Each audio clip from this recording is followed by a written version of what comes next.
All right, so this is your Db5 rubric explanation. So the assignment here for results and conclusions, or findings and conclusions.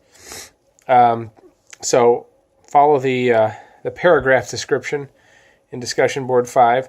Just want to follow along too with the rubric. This is 100 points, so this is obviously a big one. And I want to talk it through ahead of time. So you have to be so excited and encouraged at this point that you're almost done. You've collected all your data. Obviously, you've developed your research questions, you've proposed, you've done all this literature review methods, you've designed the study, you've designed the questionnaire, you've collected the data. So now it's time to write it up. And just please be excited. Like this, you're almost there. We only have a couple weeks left to go in the semester. And just be encouraged that you're almost there. Everything's coming together great. And so just follow these steps. Again, the value of the rubric, right, is to communicate explicitly and in detail what's important and how important it is. So you could read those 2 paragraphs about how to do this any number of ways, but I'm trying to quantify it and make it really clear and communicate to you in advance what's important and what the goals are here. So number 1, findings. So this is 100 points, so this is worth 20 points. Results reported explicitly.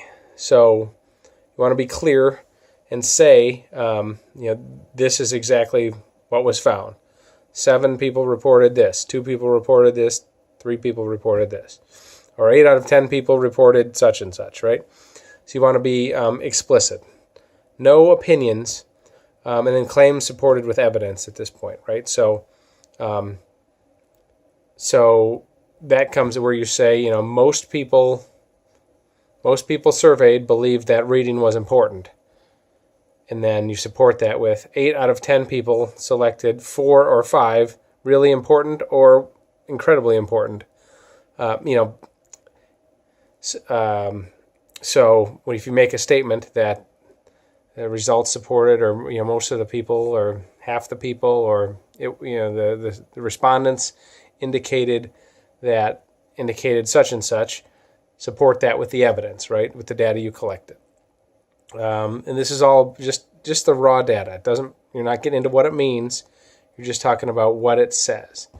Results presented for each of the research questions and sub-questions or explanation given. So back in the beginning, right, we want to carry this through all these research questions that you're investigating. We are very particular along the way. I was going back and forth for your literature review to follow your research questions, for your methods to follow your research questions, for your survey to support the research questions. So if for some reason, and if for one of 100 reasons, the data you collected doesn't help answer those questions, you need an explanation. For the reader, again, if you submitted a research proposal and the study was funded for $10,000 or $100,000, where the Deshawn Foundation is awaiting your results on these 5 questions. If you turn in results on 4 questions and you cash the check, I'm looking to understand what happened, right? So if it turned out on the survey you worded a question and people misinterpreted it and misunderstood it, and so you got basically 20 garbage answers that you can't make sense out of, to some extent you don't need to go in depth, but you need to say, results for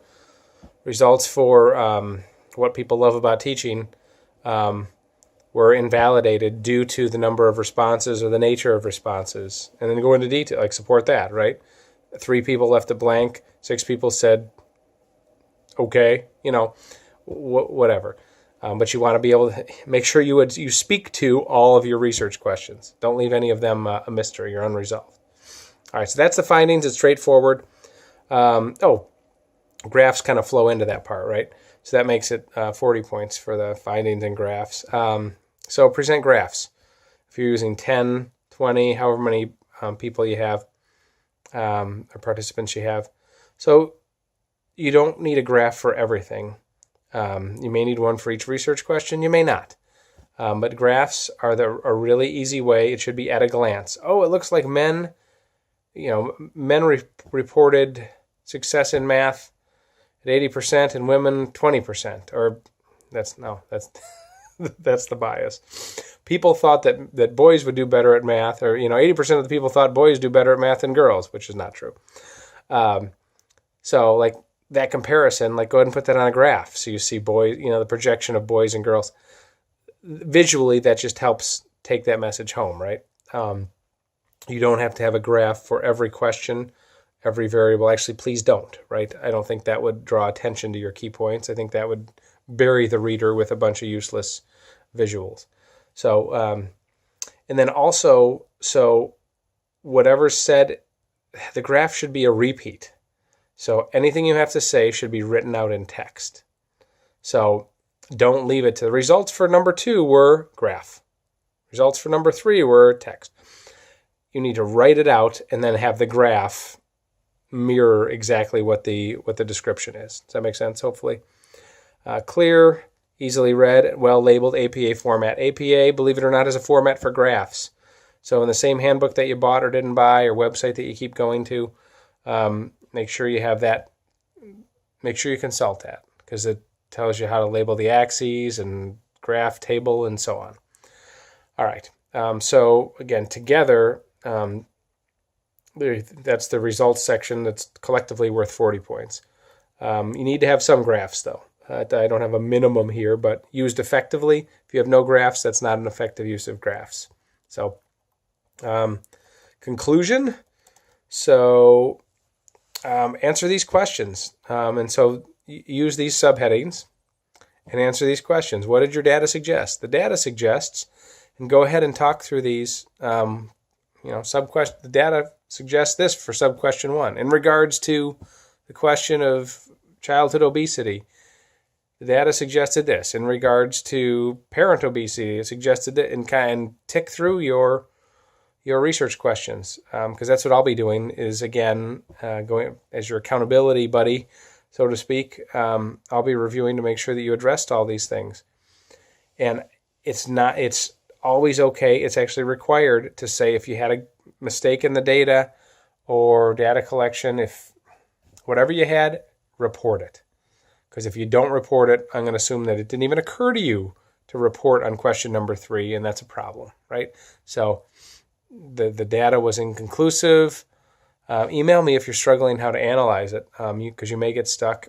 And this is I know we're not even though we're doing some quantitative things, this isn't officially by any means a quantitative study. But for the learning process, if you're confused or you're concerned, email me. Otherwise, or take a stab at it. This is a draft. I'm going to turn this around, give you some feedback so you can clean it up for your final draft, your final paper. All right, what new questions, insights are generated from your study? So it's important that you have these, right? So based on these results, this is new information. And it's at this point, in the conclusion, you'll see references again. You'll see this in journal articles, right? It's not so much in the results. The results are the results. Now in conclusions, you're going to want to use some citations again. So what new questions and insights are generated from your study? Remember all those transition sentences that I was obnoxious about in the literature review? You'd talk about the literature, and then I would say, now make sure you say, the current study is different, or we'll take this further, or we'll apply that concept from Johnson & Johnson to the middle school social studies classroom and determine if that's true here or not. Well, so here you go. So now we could look for sentences like, to kind of call back to the literature review. So while Johnson & Johnson found in elementary students that video modeling was valuable for learning, the current study revealed that video modeling is practical for science students, middle school science students. These are new insights, and you can weave them together and build them on the previous literature. You shouldn't have no citations here. You want to tie this and feather this back with that previous foundation. So what new insights? Otherwise, if you don't do that, then it looks just like a repeat of your results. Because you said in the results that you found this. So now you're going to say, what I found is new, or what was found was new, but relates to these other studies in this way, or takes these other studies further, which ties to my next point. What connections you make between your findings and the existing literature. Actually, a lot of what I've been talking about fits in that bubble. What limitations does your study have? Did these limitations appear to affect the conclusions you're able to draw? So, obviously your sampling methods, the number of participants, psychometrics. Feel free to mention all these things. Don't. So I know your limitations. You know your limitations. Go ahead and write them out, though. We know it's a class. We know you're limited on time and this and that. But so you need to acknowledge all the limitations, whether it be the convenience sample or you could only ask parents their perception of their child's view, because we couldn't talk to based on the nature of the study design, researchers only had access to parents and not to children, while children would have been more ideal. Parents provided their perception of their children's views in this way, and that may or may not be good, right? There may be limitations there. So you have to point out some limitations. If you don't point out your own limitations, someone else will point them out for you. What studies would you propose to further understand this topic under investigation? So whatever you found, that's great. So now that we know this, or now that we think this may be, what would you do next? Or what would you recommend someone else do next? Repeat your study with a larger sample. That's obviously always a good go-to. Try again, but this time compare men and women, compare mothers and fathers' perception of reading or whatever. Then I have a bullet point here as far as each research question was addressed, right? So I keep talking about that. Facts properly cited in APA format, as always. Format, written in third person, no I's or we's, right? Third person, professional. No, it was burning up the page. It's hard to get our head around. Try to avoid casual phrases. Includes all headings and subheadings, like we talked about. Includes a list of research questions for me to reference. All right, so this is kind of a curveball. Make sure you see this one. So, start out your paper with your 1 to 5 research questions. Just list them out for me, because when I go through and make sure that your research and all your graphs and everything match all your research questions, I don't want to have to go back to discussion board 1 or 2 and correlate that and dig it up. So as a courtesy and as a requirement, please list all 5 of your research questions as a placeholder for me so I can check your paper properly. But that is critical. I will almost email it back to you and tell you I can't check it if you don't do that, right? So I'm not going to take points off. I'm going to tell you, please resubmit, because this is it's just not practical. And then lastly, submit it on time, extension, etc. So, which is, you get 10 points for that, right?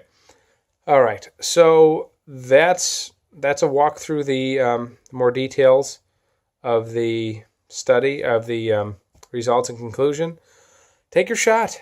Do your best. You have these pieces, again, you'll see as I've been grading, my goal here is not to mark you down, and I'll mark up the page the best I can and give you some good feedback about restructuring, about punctuation, whatever.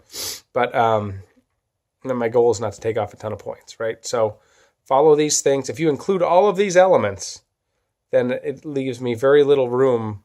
You're not going to lose that many points. There's not a lot of room to take off. So make sure it includes all these elements. If you have any questions about that, shoot me an email. I'll be looking forward to seeing this. So this is due. So you have the due date for this, and then I believe 2 weeks later the final paper's due. So you'll get this. Give me a week, and I'll kick it back to you. You can put them all together, make the changes, and submit the final one. And if you have all your quizzes and study guides up to date, then you can wrap it up. All right, keep up the good work. You're almost there.